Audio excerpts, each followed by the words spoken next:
다 함께 묵도하심으로 1월 25일 월요일 새벽 기도회를 시작하겠습니다.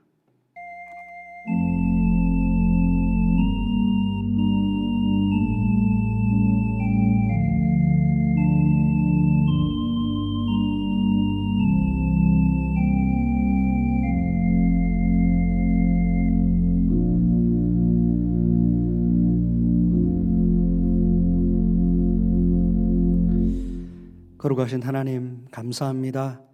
1월의 마지막 주도 또 저에게 허락해 주셔서 감사합니다. 전도자의 고백처럼 헛되고 허무한 이 세상을 사랑하지 않게 하시고 창조자 하나님을 기억하며 한 주간 또 오늘 하루 하나님 앞에 서서 살아갈 수 있도록 인도하여 주시옵소서. 우리의 삶의 이유가 주님의 기쁨이 되고 주님의 성호를 찬양하는 그런 것이 우리의 중심에서부터 흘러나올 수 있도록 인도하여 주시옵소서. 우리의 언행 심사를 통하여 하나님 영광 받아주시고 또 이 예배를 통해서 하나님 기뻐 받아 주시옵소서. 이 예배 시종을 주께 의탁드리며 예수 그리스도의 이름으로 간절히 기도합니다. 아멘. 다 같이 찬송가 79장 함께 하시겠습니다.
하나님의 말씀은 전도서 9장 1절로 11절의 말씀입니다.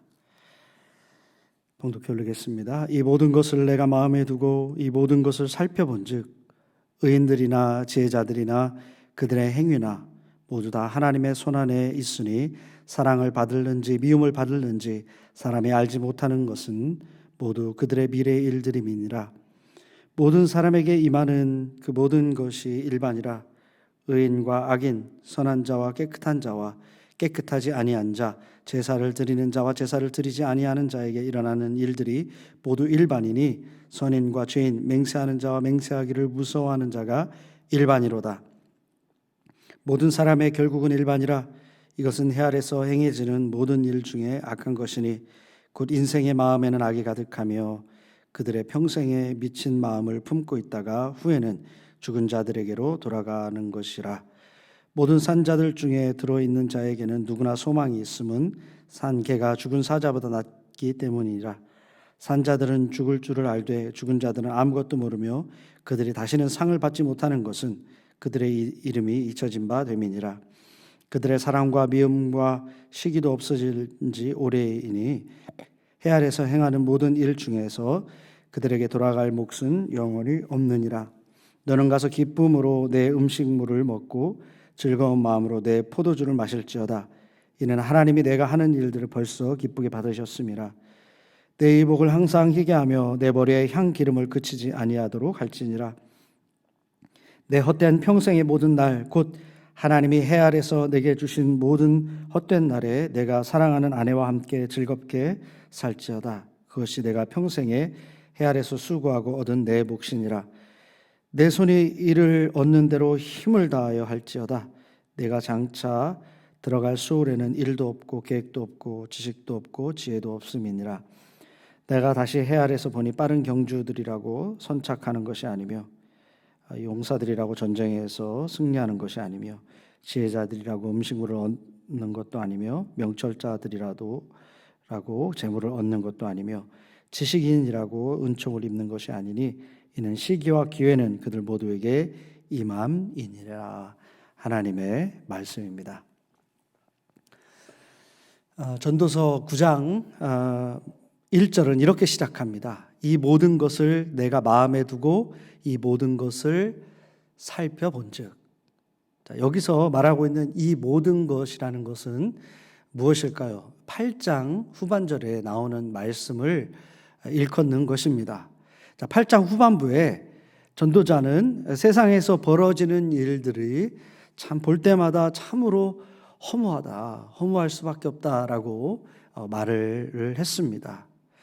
그 내용들을 잠깐 설명해 드리면 세상에는 권력을 쥔 사람들이 있고 그 권력 때문에 고통당하는 사람도 있다. 이렇게 다르게 존재한다.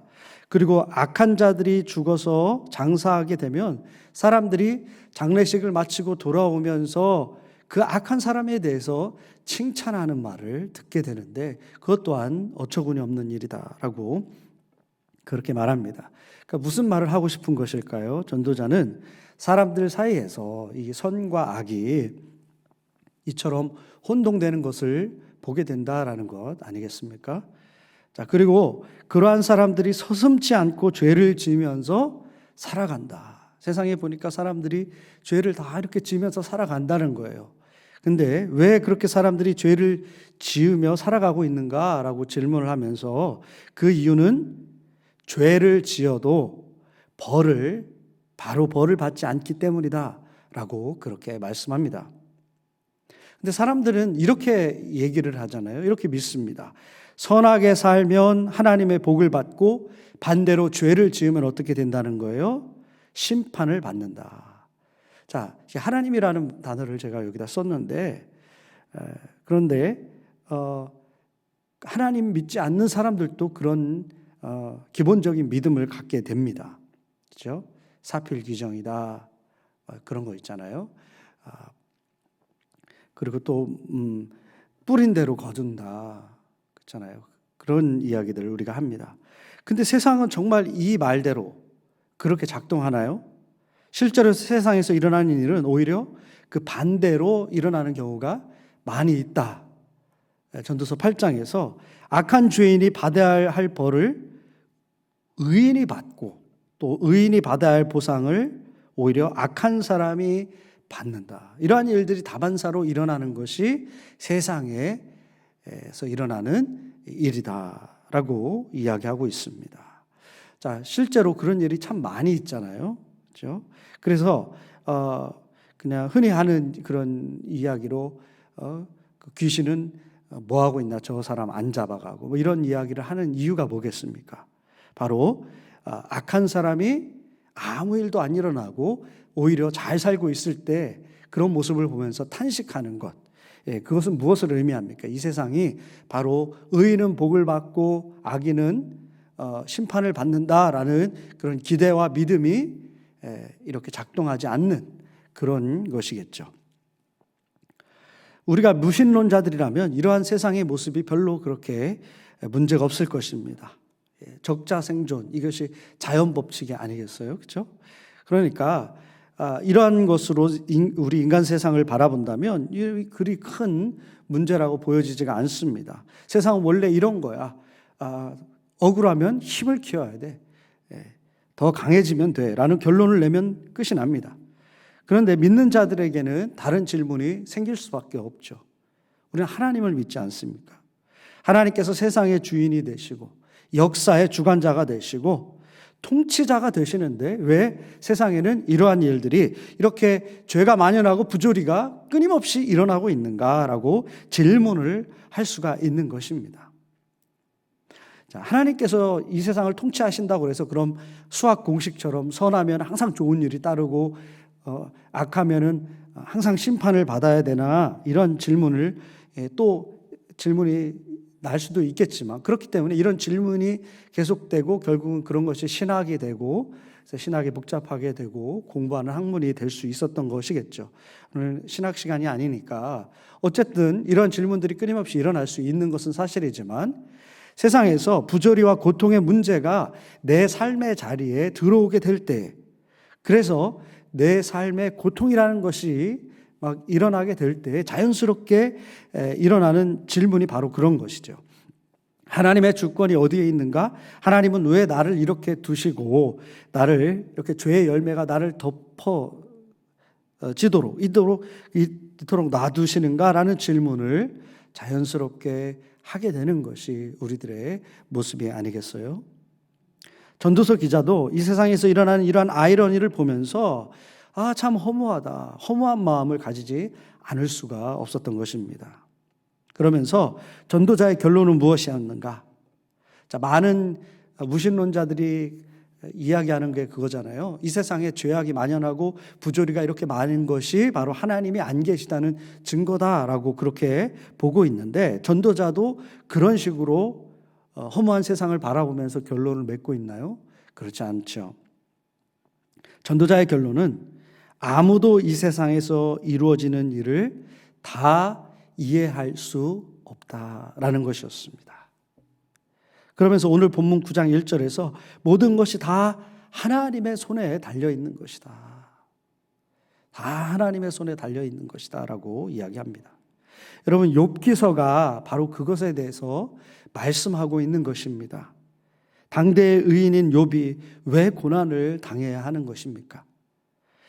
하루아침에 온 재산을 잃고 자녀를 잃고 또 더 나아가서 온몸에 병이 들어서 차라리 죽는 것이 사는 것보다 고통스러운 그런 그 삶, 차라리 죽는 것이 더 나은 삶, 그렇게 육체의 고통을 당하는 그 삶, 왜 의인이 그런 고통을 당해야 하는 것입니까?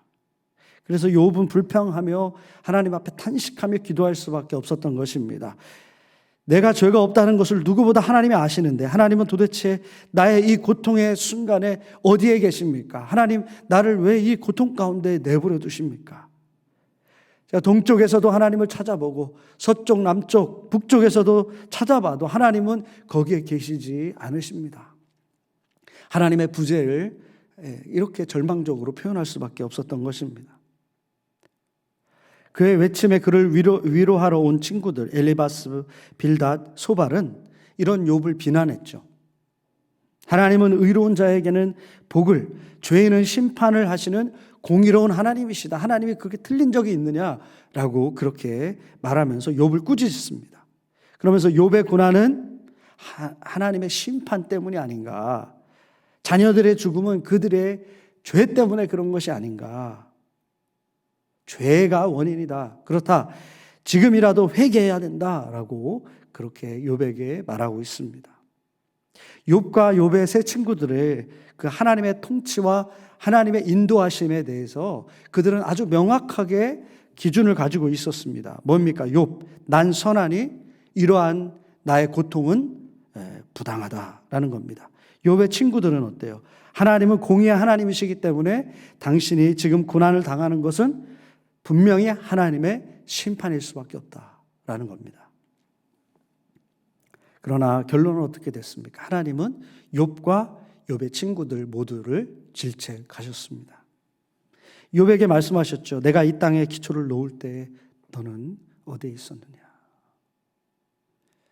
하나님은 폭풍 중에 임하시면서 욥에게 물으셨습니다. 새벽별, 바다, 땅, 하늘, 별자리, 번개, 동물 등등 말씀을 하셨습니다. 그때 너는 무엇을 하느냐? 네가 아는 것이 무엇이냐? 결국 하나님의 이 말씀 앞에 욥이 할 수 있는 것은 어떤 것이었습니까? 입을 닫을 수밖에 없었습니다. 그리고 하나님 앞에 회개만 할 뿐이었습니다.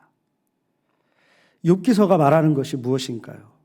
욥기서의 주제는 하나님께서 하시는 일에 대해서 우리는 감히 다 알 수가 없다라는 것입니다.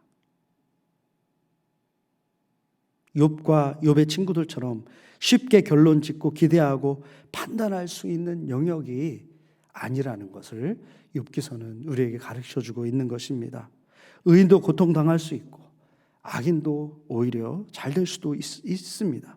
그렇지만 하나님의 섭리는 우리가 기대하고 아는 것 이상으로 더 깊은 경륜과 뜻으로 하나님의 이 역사가 이루어지고 있다는 것을 우리는 믿음으로 봐야 한다는 것입니다. 전도서 기자도 같은 것을 고백하고 있는 것입니다. 세상에서 일어나는 일이 부조리가 기승하고 의인이 고통 가운데 있는 어처구니 없는 그런 일들이 일어나고 있지만 그 안에 여전히 천지에 기초를 두신 하나님의 뜻이 있고 하나님이 역사하고 계심을 믿어야 한다는 것입니다. 다 알 수는 없어요. 우리가 어찌 다 알 수 있습니까? 그 깊은 뜻을 우리가 어찌 다 헤아릴 수가 있습니까? 다 알 수는 없습니다. 우리가 한계가 있기 때문입니다. 그렇지만 더 큰 섭리로 일하시는 하나님의 손을 믿는 것, 모든 것이 다 하나님의 손에 달려 있다라는 것, 그것을 믿는 것이 바로 이 어지러운 세상에서 살아가는 믿는 자들이 가져야 할 태도라는 것입니다. 그러면서 이러한 세상에서 그럼 어떻게 사는 것이 지혜로운 삶인지 전도서 기자는 구체적으로 우리에게 알려주고 있습니다. 그것은 시기와 기회를 잘 알아서 그것에 맞게 사는 삶을 살아가라라고 지혜를 우리에게 주십니다. 8장에서 전도자는 세상이 이렇게 우리 인간의 눈으로 볼 때는 참 허무함의 연속이지만 그렇기 때문에 순간순간 삶에서 즐겁게 살아라라고 조언합니다. 하나님의 섭리를 믿고 그리고 하나님이 주신 그 기회 속에서 순간순간 즐겁게 살아가라는 것입니다. 우리의 인생 어떻게 진행될지 모르니 하나님께서 허락하신 오늘을 즐겁고 유익하게 사는 것이 바로 지혜로운 삶인 것입니다. 기회가 올 때 그 기회를 낭비하지 말고 기쁨을 누리는 것, 그것이 지혜로운 삶이고 우리가 추구해야 할 그런 삶인 것입니다. 그리고 오늘 9장에서 그것에 대해서 좀 더 구체적으로 말씀하고 있습니다. 9장에서 뭐라고 얘기합니까? 하나님의 손에 달린 모든 사람들 지혜로운 자나 지혜롭지 못한 자나 그렇죠? 하나님을 경외하는 자나 경외하지 못하는 자나 모두가 다 하나님 손에 붙들렸고 한 운명으로 이렇게 우리에게 주어졌는데 그것 다 죽게 되는 운명을 갖고 있는 것이죠. 자, 살아있을 때 그럼 우리는 어떻게 살아야 되는가? 어떻게 사는 것이 지혜로운가? 9장 후반부절에서 얘기하고 있죠. 자, 살펴보면 첫 번째로 몸과 마음을 즐겁게 하라라는 겁니다. 7절에서 너는 가서 기쁨으로 내 음식을 먹고 즐거운 마음으로 내 포도주를 마실지어다. 이는 하나님이 내가 하는 일들을 벌써 기쁘게 받으셨음이니라. 자, 하나님께서는 우리에게 일용할 양식을 주시고 주님이 주신 그 삶의 형편 안에서 즐겁게 사는 것, 평안하게 사는 것을 기뻐하시는 겁니다. 자, 이 말씀은 사치하면서 흥청망청 그렇게 살아라라는 것이 아니라는 것 잘 아실 겁니다. 주님 것에 감사하며 주님이 주신 것에 감사하며 자족하며 노동의 수고로 받은 것을 누릴 수 있는 삶, 누릴 줄 아는 삶, 마음의 풍요로 감사할 수 있는 삶을 매일매일 살아가라. 우리는 하루하루 살아가잖아요. 현재를 살아갑니다. 그 현재의 삶에서 하나님이 주신 것에 감사하면서 기쁨으로 살아가는 것, 그것이 바로 지혜로운 삶인 것입니다. 또 뭐라고 말씀합니까? 8절에 내 의복을 항상 희게 하며 내 머리에 향기름을 그치지 아니하도록 할지니라. 이 말씀에서 우리 자신을 잘 돌봐야 된다라는 것을 우리는 볼 수 있죠. 의복을 항상 희게 한다는 것의 의미는 무엇입니까? 순결하게, 거룩하게, 정결하게 하나님 앞에 선다는 것입니다. 천사들의 옷이 뭐였어요? 흰 옷이었잖아요. 그리고 예수 그리스도께서 이 땅에 다시 오실 때 흰 옷을 입고 오실 것입니다. 시내산에서 이스라엘 백성들이 하나님 앞에 나아갈 때 옷을 깨끗이 빨아야 됐습니다. 하나님 앞에 거룩하게 순결하게 서야 한다는 것을 의미하는 것입니다. 자, 우리 영을, 몸을 거룩하게 하나님 앞에 서는 것. 또 머리도 정결하게 하라 하심으로 뭐예요? 육적으로도 자신을 잘 정돈하고 돌보라는 그런 의미로 받을 수가 있을 것입니다. 세상은 죄가 만연하지만 믿는 자들은 이 하나님의 섭리를 끝까지 신뢰함으로 하나님 앞에서 순결하게 살아가는 것, 그리고 하나님 앞에서 순결하게 마음을 순결하게 하나님 앞에 드리는 것뿐만 아니라 우리의 몸을 잘 돌보면서 거룩하게 서는 것, 이것이 필요합니다. 하나님께서 지으신 것은 우리의 영과 몸과 영혼, 육을 하나님은 다 지으셨습니다. 우리의 육신도 잘 돌봐야 합니다. 영과 육을 이분법적으로 딱 나눠서 영은 중요하고 육은 중요하지 않으니까 아무렇지도 않게 살아간다. 몸을 학대하고 이런 삶이 초대교회부터 있었던 이단 사상입니다. 우리의 영과 육을 하나님 것임을 인정하고 하나님의 성전이라는 것을 인정하고 거룩하고 잘 돌보는 것, 자신을 사랑하며 돌보는 것이 하나님의 뜻인 줄 믿습니다. 또 그리고 주어진 삶에서 책임을 다하며 사랑하고 최선을 다해서 일하는 겁니다. 9절 10절에서 이렇게 말합니다. 내 헛된 평생의 모든 날 곧 하나님이 해 아래서 내게 주신 모든 헛된 날에 내가 사랑하는 아내와 함께 즐겁게 살지어다. 그것이 내가 평생의 해 아래서 수고하고 얻은 내 몫이니라. 내 손이 일을 얻는 대로 힘을 다하여 할지어다. 내가 장차 들어갈 수월에는 일도 없고 계획도 없고 자식도 없고 지혜도 없느니라. 자, 여기서 보면 아내와 즐겁게 살아라. 또 일을 얻는 대로 힘을 다하여 살아가라 라고 말씀합니다. 자, 여기서 우리는 우리의 삶에 대해서 삶의 영역에 대해서 책임 있게 살아야 된다. 그렇죠? 내 아내와 즐겁게 사는 것, 내 가정이라는 그 테두리 안에서 남의 것을 탐하지 말고 남의 것에 마음을 두지 말고 거룩하지 아니한 것에 마음을 두지 말고 내 영역 안에서 책임 있게 살아가라. 그리고 주어진 일을 최선을 다해서 게으르지 말고 일을 해나가는 삶을 살아라라는 것이죠. 자, 세상에서 볼 때 세상에서 일어나는 일은 우리 전도서 기자의 고백처럼 허무하게 일이 일어날 수 있습니다. 그렇기 때문에 성경은 말씀합니다. 지금 나에게 주어진 일에 최선을 다하라. 하나님 앞에서 거룩하게 순결하게 마음을 지켜라. 그리고 나의 몸을 소중히 가꾸며 주어진 삶에 감사하며 최선을 다해서 살아가라. 결국은 이 혼탁한 세상, 우리가 바라는 대로 이루어지지 않고 의인이 어려워질 때도 있고 악인이 잘 되는 것 같은 그런 세상을 바라보면서 허무한 마음이 들지만, 그렇기 때문에 하나님의 섭리, 더 큰 하나님, 이해할 수 없지만 그러나 결국은 하나님께서 이루실 그 원대한 일들을 우리가 믿음으로 바라보고 현재 하루하루 주어진 삶을 열심을 다해서 살아가는 것, 그것이 바로 우리에게 주어진 기회와 이 시기를 지혜롭게 살아가는 삶인 줄 믿습니다. 하나님께서 오늘 우리에게 삶을 맡겨주셨습니다. 이 삶을 살아갈 때 이렇게 하나님 앞에서 거룩하게 순결하게 또 열심히 나의 영역 안에서 최선을 다해서 살아가서 하나님의 기쁨이 되고 주님 앞에 서는 날을 준비하는 저와 여러분들 다 되시기를 우리 주 예수 그리스도의 이름으로 간절히 축원합니다. 우리 함께 말씀을 기억하면서 묵상의 시간을 갖도록 하겠습니다.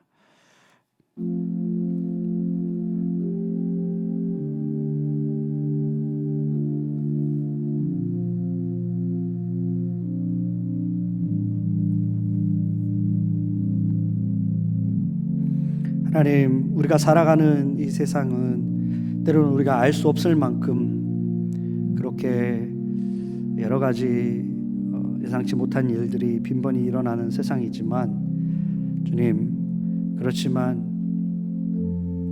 우리가 다 하나님의 뜻은 알 수 없음을 겸손히 고백하며 우리가 해야 될 일, 마땅히 해야 할 일 주님 앞에서 겸손히 행하며 주님의 큰 뜻을 기대하며 하나님의 뜻이 이루어지도록 우리의 삶을 드릴 수 있도록 인도하여 주시고 우리에게 허락하신 삶에서 최선을 다하고 또 주신 삶에서 기쁨과 감사함을 누릴 수 있는 삶을 살 수 있도록 인도하여 주시옵소서.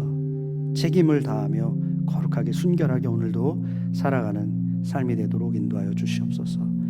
이제는 우리 주 예수 그리스도의 은혜와 하늘아버지의 놀라우신 사랑과 성령의 감화 감동 역사 충만하심이 오늘도 거룩하고 책임감 있게 살아가기로 결단하고 나아가는 우리 성도님들 머리 위에 이제부터 영원토록 함께해 주시기를 간절히 축원하옵나이다. 아멘.